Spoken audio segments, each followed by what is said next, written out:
विश्वास आणणार नाही आपण. त्यांना प्रोटोकॉल काहीच माहित नाही काय झालं. आम्ही काय म्हणलो तुम्ही आता कंपनीचा दंड बनावा लागेल. आमच्या तोंडातून मग सरांनी सांगितलं कशी परिस्थिती झाली आता. जर आम्ही जर समजा छोटे असो किंवा मोठे असो तुम्ही बिझनेस करा किंवा करू नका, ऑडिट हे कंपनीसाठी करावं लागतं. समजा तुम्ही काही काम केलं नाही, 1 रुपया पण कमवला नाही, तर 0 ऑडिट पण करा. ऑडिटमध्ये 0 येऊ द्या, हरकत नाही. पण शासनाचं म्हणणं काय आहे, तुम्ही आम्हाला कळवा तुमची कंपनी काय करते, काय स्टेजला आहे. 1 रुपया कमवला नाही, तुम्ही जाणं आम्ही 1 रुपया कळवा. त्याला म्हणतात एका परीक्षेत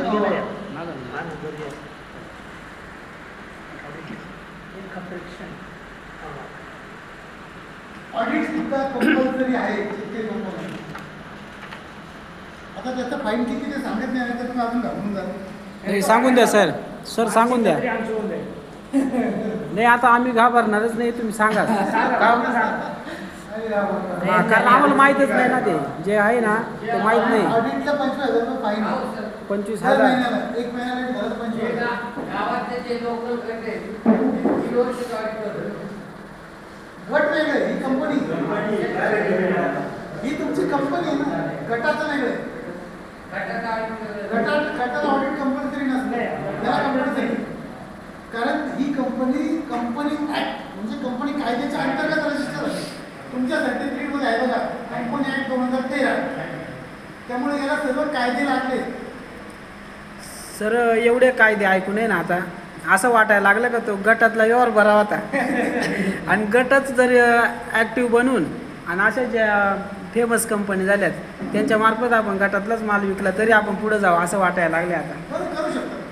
हे बघा त्याच्यात एक आपण पर्याय, ही कंपनी तुम्ही बंद पण करू शकतो. जशी कंपनी सुरू करण्याची प्रोसेस आहे तशी कंपनी बंद करण्याची पण प्रोसेस आहे.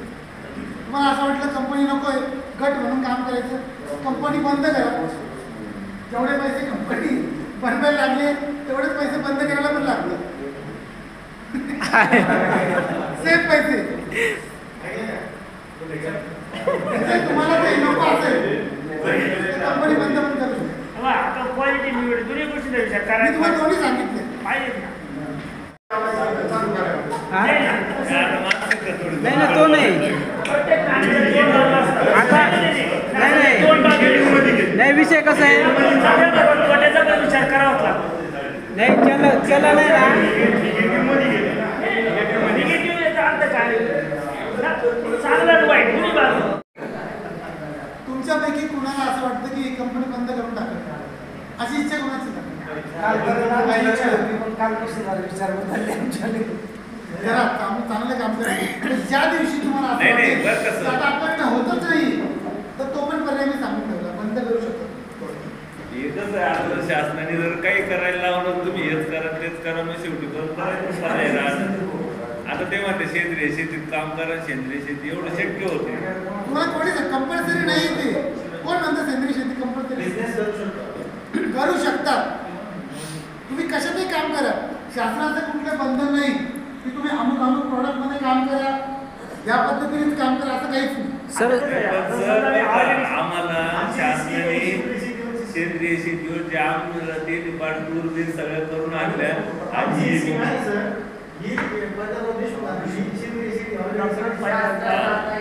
आणि हे ना फक्त हे सगळं उलटे केलं.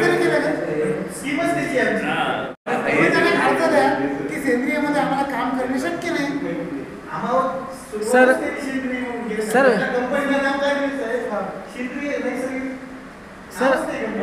सर आता आमच्या कंपनीचं नाव आहे Igatpuri organic farmer producer company.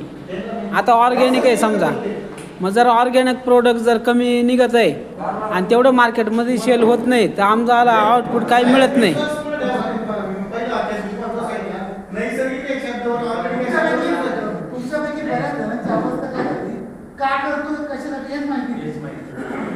हां म्हणजे आधी केलं आणि मग उमजलं. हां बरोबर आहे.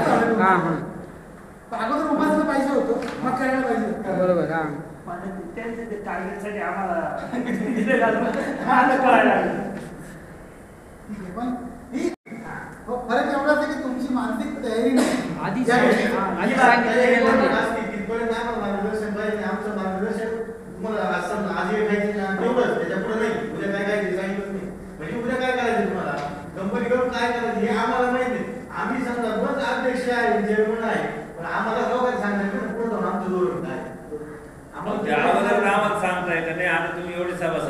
एवढे पैसे जमा करा आणि मग हे तुम्हाला झालं. माहिती नसल्यामुळे तुम्ही ते सभासदांना सांगू शकले नाही. तुमची अडचण काय आहे की तुमच्यापर्यंत योग्य मार्गदर्शन पोहोचलं नाही. त्यामुळे तुमच्यामध्ये साधक बाधक चर्चा झाली नाही.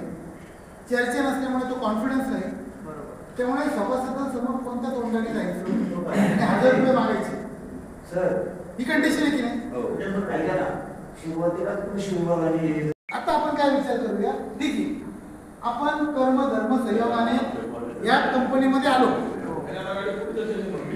कर्म धर्म संयोगाने आपण शेतकरी कंपनी स्थापन केली.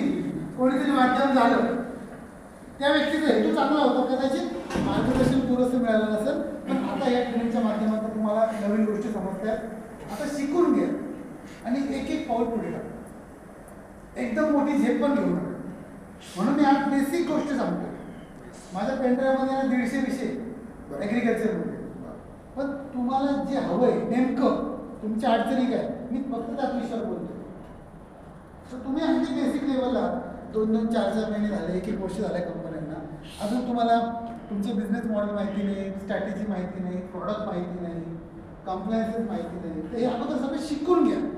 2 महिने लागले तरी चालते. सगळं शिकून घ्या. तोपर्यंत कामाला सुरुवातच करू नका. पण एकदा काही कामाला सुरुवात केली की परत मागे वळून बघू नका. मग जोमाने कामाला लागेल. मग कमीत कमी 100 कोटीपर्यंत पोचायचं हा चंग बांधूनच काम. आणि अशक्य काहीच नाही. सह्याद्री बनू शकते 1,500 कोटीची, तर तुम्ही 100 कोटीची का नाही बनू शकत? तुमच्यामध्ये कोणती गोष्ट कमी मला सांगा. अनुभव आहे, शेतीबद्दल आस्था आहे, जिव्हाळा आहे, तुम्ही चांगल्या विचारांनी काम करतात. एकच गोष्टीची कमी येते म्हणजे मार्गदर्शन नाही. तर ते आपण ट्रेनिंगच्या माध्यमातून साहेबांनी तुम्हाला अवेलेबल करून दिले. ट्रेनिंगचा फायदा करून घ्या. माझा नंबर दिला आहे, नंतर मला तुम्ही फोन करू शकता. फोनवर विचारण्यासाठी काय पैसे लागणार नाही. पण थांबू नका, पुढे जात राहा. हे मला सांगायचं. लेखा परीक्षण अहवाल हा सुद्धा कंपल्सरी आहे. अनेकांना असं वाटतं की साहेब आम्ही अजून काम सुरूच केलं नाही, आमची कमाई पण नाही, आमच्याकडे भांडवल पण नाही, मग कशाला ऑडिट करायचे. तर ऑडिट का करायचं अगोदर हे समजून घ्या. शासनाची तुमच्याकडनं अपेक्षा अशी आहे की तुम्ही कंपनी स्थापन केली, तुम्ही कदाचित काही योजनेचा लाभ घेतला नसेल, पण अनेक शेतकरी कंपन्या स्कीम्स घेतात, स्मार्ट आहेत, मॅग्नेट आहेत. तर शासनाचं म्हणणं असं आहे की आम्ही तुम्हाला सबसिडी दिली आहे, अनुदान दिलेलं आहे, तर तुम्ही त्याचा कुठे कसा वापर केला. आम्हाला फक्त जुजबी माहिती द्या की इतकी स्कीम घेतली, हे मशीन घेतलं, इतका माल घेतला, याच्यावर प्रक्रिया केली, इतका खरेदी केला, इतकं उलाढाल झाली, इतका ढोबळ नफा आहे, इतका निव्वळ नफा आहे, इतकं कर्मचाऱ्यांना पगार आहे आणि एवढं आम्हाला शिल्लक राहील. मग ते शिल्लक असो किंवा नसो ते दाखवा. किंवा तुम्ही काहीच केलं नाही वर्षभर, शटर लावलं, दुकान कुलूप बंद आहे कंपनी, तरी ऑडिट गरजेचं आहे, कंपल्सरी. तुम्ही सांगा आम्ही यावर्षी काही केलं नाही, एक पानाचा रिपोर्ट शासनाला सादर करतो. तुमच्या सीएला सांगा ज्यांनी कंपनी स्थापन केली की आपल्याला 0 ऑडिट दाखवायचं आहे. काय 2-4 हजार रुपये तुमची फी घेतली तेवढीच आहे, पण दंड लागणार नाही. जो 2-4-5 लाख पेनल्टी बसू शकतो. नंतर पुढे पर डे 80 रुपये फाईन दिलं ऑडिट जर तुम्ही नाही केलं तर तो तुमचा वाचेल ना. वेळच्या वेळी ऑडिट करा. जे काम 3,000 होतंय तर तिथं पर डे फाईन कशा चालू करा, कारण त्याच्यानंतर तुमचा पण रेकॉर्ड खराब होणार आहे. त्यामुळे लेखा परीक्षण अहवाल अतिशय महत्त्वाचा पॉईंट आहे. याच्या बाबतीत काही प्रश्न असतात तर विचार. घेणं विकणं, आवक जावक, डेबिट क्रेडिट, खर्च सगळं ऑडिट रिपोर्ट वर्षात एकच तो कसा करायचा असतो. फायनान्शियल इयर म्हणजे आर्थिक वर्ष ते कोणतं असतं माहिती का. मार्च 1 एप्रिल, आता 1 एप्रिलला चालू होईल नवीन वर्ष. 1 एप्रिल 2025 ते 31 मार्च 2024 याला म्हणतात आर्थिक वर्ष. वर्ष 1 जानेवारी नाही बघा, ते वर्ष वेगळं. 31 मार्च आपण हॅपी न्यू इयर म्हणतो ते वेगळं. फायनान्शियल इयर 1 एप्रिलला चालू होतो आणि पुढच्या वर्षीच्या 31 मार्चला संपतो. तर तुम्हाला जे ऑडिट करायचं आहे ते 1 एप्रिल ते 31 मार्चपर्यंतचं ऑडिट करायचं आहे. आणि 10व्या महिन्यात कंपनी स्थापन केली. छान प्रश्न आहे. ऑक्टोबर महिन्यात कंपनी स्थापन केली तर तुमचं ऑडिट ऑक्टोबर, नोव्हेंबर, डिसेंबर, जानेवारी, फेब्रुवारी आणि मार्च तुमचं 6 महिन्याचं ऑडिट होईल. आणि त्याची करावंच लागेल. त्याची लास्ट डेट काय असते म्हणजे 31 मार्च पर्यंत तुमचं काम संपलं की सगळं तुमचं भाडं आता दिसतात. आपलं तो लेखी audit असो, वह्यांमध्ये किंवा टॅलीमध्ये असो, तो तुमच्या सीए कडे द्या. सीए नसेल तर मला फोन करा. नाशिकमध्ये खूप सीए, आमच्या कंपनीत पण सीए, पण शक्यतो तुमच्या सीए कडनं करा कारण त्यांनी कंपनी केलेली. ओके, त्यांनी खूप जास्त फी सांगितलं तर मला फोन करा. त्यांना सांगायचं हे आमचं 6 महिन्याचं अकाउंट आहे, मग ते 1 रुपया असो किंवा 1 कोटी असो, किती अमाऊंट ती महत्वाची नाही, फक्त सगळं हिशोब पाहिजे. रोजचा पेट्रोलचा खर्च, घर भाड्याचा खर्च, खरेदी विक्री, जाहिरातीचा खर्च, मीटिंगचा खर्च, सगळे खर्च जमा, सभासदांची फी किती आहे, कोणत्या स्कीम्स घेतल्या आहे, सगळं ते सेपरेट वर्गीकरण पाहिजे. वर्गीकरण नसेल तर सीएला सांगा की आमचं अकाउंट पण करून द्या. तुमच्याकडे कच्च्या वया असतील अशा वयांमध्ये तुम्ही लिहून द्या आणि त्याच्यामध्ये त्यांना सेपरेट करून द्या. बाबा पहिले 4 पानं आमचे जमाचे आहेत, पुढचे 4 पानं खर्चाचे आहेत, पुढचे 1 पान आमचे इतर कसले नोंदी आहे, वरती लिहून द्या ठळकपणे. त्याप्रमाणे जो अकाउंटंट सी आहे तो त्यांच्याकडचे जे माणसं असतात असिस्टंट, त्यांना सांगणार की ह्या कंपनीचं आपल्याला अगोदर अकाउंटिंग करायचं. मग ते काय करतील, तुमच्या वया घेऊन अगोदर ते सगळं टॅलीमध्ये अकाउंटिंग करते. टॅलीमध्ये सगळ्या कॅटेगरी असतात, कुठली अमाऊंट कोणत्या कॅटेगरीमध्ये टाकायची. समजा एखाद्या ठिकाणी तुम्ही 300 रुपये खर्च केले, कशाला खर्च केले, समजा 4 पाणी असेल, मग ते 4 पाणी ते मीटिंगच्या कॅटेगरीमध्ये जातात. लक्षात, एखाद्या ठिकाणी तुम्ही जाहिरात केली तर ॲडव्हर्टायझिंगच्या कॅटेगरीत ते पैसे जातात. तर मग अकाउंटिंग अगोदर होईल आणि अकाउंटिंगमध्ये तुमच्या कंपनीचं उलाढाल किती, ती फिगर येईल फायनली, नेट प्रॉफिट येईल, ग्रॉस प्रॉफिट येईल आणि मग त्याचं ऑडिट केलं. ऑडिट म्हणजे काय, तर तुम्ही दिलेले सगळे हिशोब बरोबर आहेत का हे तिसऱ्या व्यक्तीने तटस्थपणे चेक करणं म्हणजे ऑडिट. ऑडिटचा अर्थ समजून घ्या. ऑडिट म्हणजे काय वेगळं भाग नाही. ऑडिट म्हणजे थोडक्यात यांनी हिशोब चेक केले पण यांच्याकडनं काहीतरी चूक राहू शकते म्हणून परत यांनी पण चेक केले. यांना काहीतरी अधिकार आहे, यांना हे सीए आहेत ना, यांच्या शिक्क्याला महत्व आहे.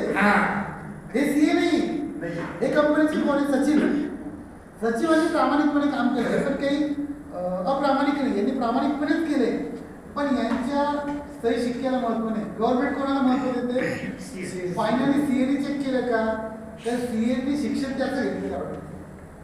तर तुम्ही चेक केलेलं परत एकदा सीए चेक करणार, त्याच्यावर खाली शिक्का मारणार सीए अमुक अमुक आणि मग तो रिपोर्ट ऑनलाईनला सबमिट करायचा सेंट्रल गव्हर्नमेंट, वाणिज्य मंत्रालयाकडे, ROC-कडे, रजिस्टर ऑफ कंपनीकडे. मग इतकंच काम करा, आपण होतो ऑडिट.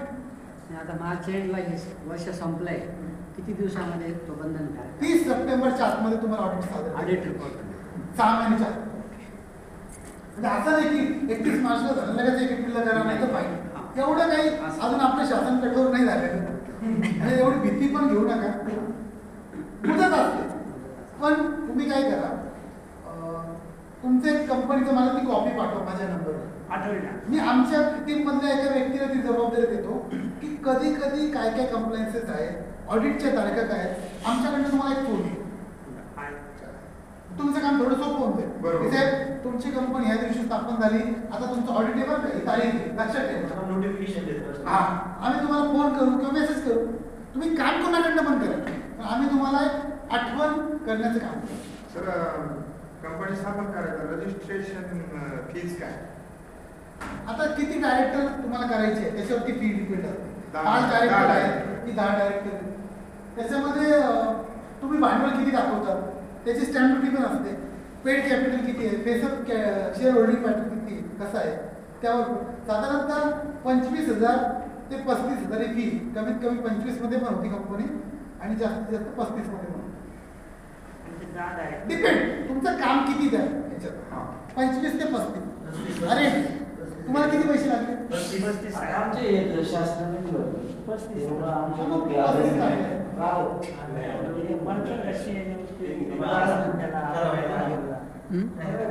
त्यानंतर तुमचा डायरेक्टर आयडेंटिफिकेशनचा नंबर असेल तर पैसे कमी होतात. डीन नंबर आहे आपल्याकडे. जो अगोदरचा असेल ना कोणाचा अगोदरचा अच्छा, अच्छा. म्हणजे एखादा व्यक्ती समजा हे अगोदरच्या कुठल्या कंपनीत आहे का? तर त्यांचा नंबर असेल तर पैसे कमी होतील. किंवा काही लोकांचं डिजिटल सिग्नेचर जर केली असेल तरी पैसे कमी होतील. माझा नंबरच घेतला ना आपल्या म्हणून मी आमच्या इथे सर या कंपनीची तुमची डिजिटल सिग्नेचरचा ऑलरेडी असेल अगोदरची तरी पण तुमचे 1,500 ते 2,000 रुपये कमी होतील. याच्याचं काही नाही ना. याच्याचं एक असं ठीक आहे ऑडिट आपलं आहे बरं का आधीच्या कंपनी आहे पण दुसऱ्या याच्यात आहे ना. आता ऑडिट आपल्याला गव्हर्नमेंटसाठी तर करायचं आहे पण ऑडिट अजून आपल्याला सभासदांसाठी पण महत्वाचं आहे. तुम्ही तो एक महत्त्वाचा मुद्दा ज्या होता. सभासदांकडनं तुम्ही 1,000 रुपये घेतले ते कंपनीचे समान मालक आहेत, भागीदार आहेत. सभासद म्हणजे काय? भागधारक, शेअर होल्डर. त्याला मराठी शब्द काय? भागधारक. शेअर म्हणजे भाग, होल्डर म्हणजे धारक. तर ते तुम्ही भागधारक आहे तुमच्या कंपनीचे म्हणजे समान मालक आहे. जरी 1,000 रुपये भरले तरी पण त्यांना अधिकार आहे तुम्हाला येऊन ते विचारू शकता की आपली कंपनी आत्ता कोणत्या स्टेजला आहे, या वर्षी कंपनीला प्रॉफिट किती झालंय तर लॉस किती झालंय. तर तुम्हाला तो रिपोर्ट दाखवता आला पाहिजे. तुमचं जिथे ऑफिस असेल कंपनीचं, एखाद्याचं घरनं पण असू शकतं किंवा एखाद्याचं तुमचं शेड असू शकतो, तर त्या ठिकाणी तो ऑडिट रिपोर्ट असा फाईलला लावून ठेवा. आणि जिथे नवीन सभासद करायला जाल त्या सभासदांना सांगायचं की हे मागच्या वर्षीचा आमचा ऑडिट रिपोर्ट. त्याच्यातनं विश्वास निर्माण होतो की नाही ह्या कंपनीने मागच्या वर्षी भले 2 लाख प्रॉफिट असतो, 20,000 प्रॉफिट असतो, दाखवायचे आहे नवीन सभासदांना. आणि जे जुने सभासद आहेत त्यांना पण दाखवा की तुम्ही 1,000 रुपये दिले होते आपल्या कंपनीसाठी. आपली कंपनी म्हणा, आमची कंपनी नाही. आपल्या कंपनी सभासदांशी बोलताना काय बोलायचं? आपली. We are family. आपण एक कुटुंब. तर त्यांच्यामध्ये तो आपलेपणाचा एक भाव तयार होतो. तर त्यांना सांगायचं आपल्या कंपनीमध्ये तुम्ही 1,000 रुपये दिले होते सभासद म्हणून, तर इतक्या आपला प्रॉफिट झालाय. क्लिअर सांगायचं. समजते का? की जनरल वॉरंटी घेणं गरजेचं आहे.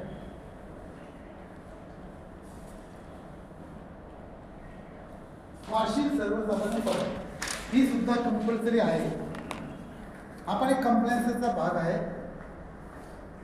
आणि प्रत्यक्ष पण घेतली पाहिजे. याच्याकरता ऑडिट महत्वाचं आहे.